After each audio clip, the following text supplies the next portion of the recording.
Hello दोस्तों, कैसे हो आप सभी लोग। और आप सभी का दोबारा से एक बार स्वागत है टेक्निकल ड्यू चैनल में। और वीडियो में अगर आगे बढ़ने से पहले अगर वीडियो अच्छी अभी से अगर लगने लग गई है तो लाइक ज़रूर कर दीजिएगा।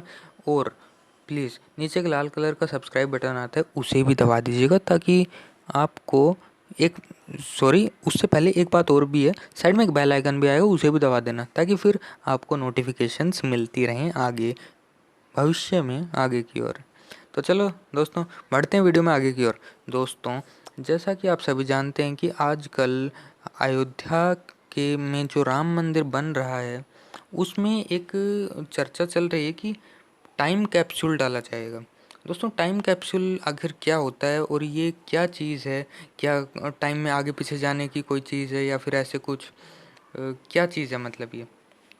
दोस्तों, टाइम कैप्सूल एक ऐसा कंटेनर होता है जो कि काफ़ी सारे मेटल्स से बना होता है, और किसी ऐसे मेटल से बना होता है जो कि काफ़ी सालों तक भी अगर ज़मीन में गाड़ कर रखा जाए तो उसके कोई भी फ़र्क ना पड़े, और वो वैसे के वैसा ही निकले जैसा हमने गाड़ा है। वो मतलब सीधी भाषा में कहें तो वो गले ना। और जैसी स्टेट में हमने उसे आज रखा है, अगर 100 साल बाद भी हम उसे खोद करके निकालें तो जैसी स्टेट में आज वो रखा गया है तब भी वो वैसा ही मिले। अब दोस्तों, ये जान लेते हैं कि टाइम कैप्सूल गाड़ा क्यों जाता है।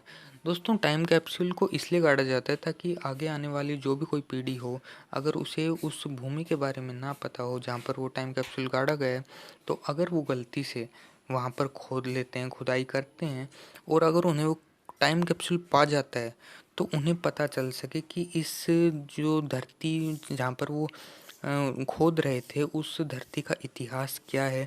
ये टाइम कैप्सूल ज़्यादातर ऐसा बताया जाता है कि इसलिए भी गाड़ा जाता है ताकि आगे जाकर के विवाद ना हो कहीं पर भी, और ऐसा कुछ भी ना हो, और एक क्लियरेंस बनी रहे हर चीज़ के बारे में। दोस्तों, ये टाइम कैप्सूल कोई पहली बार नहीं गाड़ा जा रहा है। इससे पहले ये लाल किले में जो अपना रेड फोर्ट है वहाँ पर भी गाड़ा गया था, और कानपुर में भी गाड़ा जा चुका है। रेड फोर्ट में जो गाड़ा गया था उसमें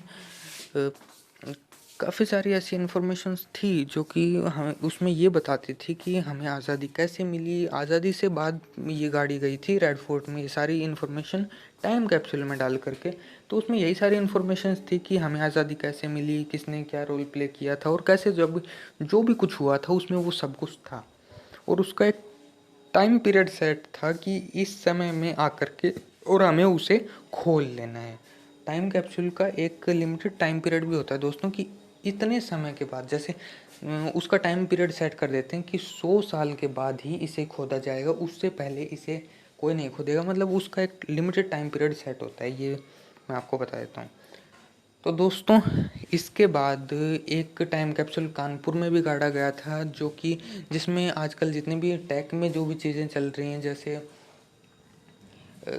कोई भी कीबोर्ड, माउस, फ़ोन, इस टाइप की जो भी चीज़ें हैं आजकल, हार्ड डिस्क वगैरह, तो ये सब उसमें डाल करके रखी गई थी ताकि आगे आने वाली पीढ़ी को ये पता चल सके कि इस टाइप की भी जो टेक्नोलॉजीज़ हैं वो एग्जिस्ट करती थी। अगर मान लीजिए इससे दोबारा से अगर सृष्टि का निर्माण होता है और कुछ भी ऐसा अगर होता है आगे जा कर के, और अगर उन्हें इन टेक्नोलॉजीज़ के बारे में नहीं पता हो, तो वो उन्हें गाड़ें मतलब कभी अगर खुदाई करें और उन्हें वो पा जाए तो वो पता लगा सकें कि हाँ, किसी समय में ऐसी भी टेक्नोलॉजी जो है एग्जिस्ट करती थी। अब दोस्तों, ऐसी बात नहीं है कि ये सिर्फ भारत में ही है। ऐसी टाइम कैप्सूल्स बाहर के भी कई देशों में गाड़ी जा चुकी हैं। और दोस्तों, ये इस यहीं पर ही नहीं कि धरती पर ही ऐसा किया गया हो, एक टाइम कैप्सूल्स को चांद पर भी रखा जाता है।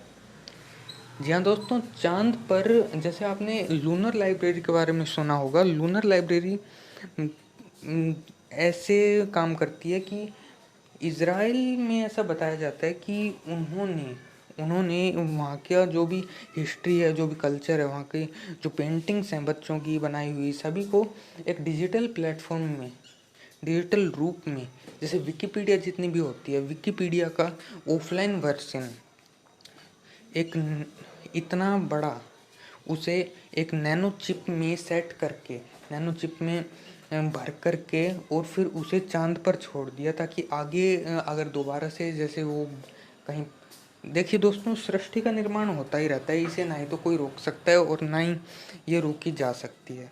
तो अगर जैसे आगे कभी कोई आएगा और उसे हिस्ट्री के बारे में ना पता हो कि भाई यहाँ की क्या हिस्ट्री रही हुई है, तो वो उन टेक्नोलॉजी उस टाइम कैप्सूल को देख करके उसके अंदर जो भी है सामान उसे देख करके ये पता लगा सकें कि यहाँ की हिस्ट्री क्या रह चुकी है पहले भी। तो दोस्तों, मेन जो टाइम कैप्सूल का है वो यही है कि ये बस आगे आने वाली पीढ़ी के लिए एक हिस्ट्री का रूप बन जाता है कि उन्हें पता चल सके कि इस ये जो भूमि है यहाँ पर क्या हुआ था और कोई भी विवाद खड़ा ना हो और कोई भी गलत चीज़ खड़ी ना हो, कोई भी मिसकंसेप्शंस कई बार खड़ी हो जाती हैं कि कोई कुछ कहता है, कोई कुछ कहता है उस धरती, उस भूमि के बारे में, लेकिन एक क्लियर कट क्लैरिफिकेशन मिल सके कि पहले इस धरती पर क्या था। तो बस ये सभी कुछ बस एक क्लियरेंस के लिए किया जाता है ताकि सब कुछ एक हिस्ट्री के तरीके रूप में उसे देखा जा सके। तो दोस्तों, अगर आपको वीडियो पसंद आए तो please like, subscribe, share, comment ज़रूर कर दीजिएगा। मैं मिलूँगा आपको किसी अगली वीडियो में। नीचे कुछ कमेंट करके बताना हो तो प्लीज़ बता दीजिएगा। तो बाय बाय दोस्तों।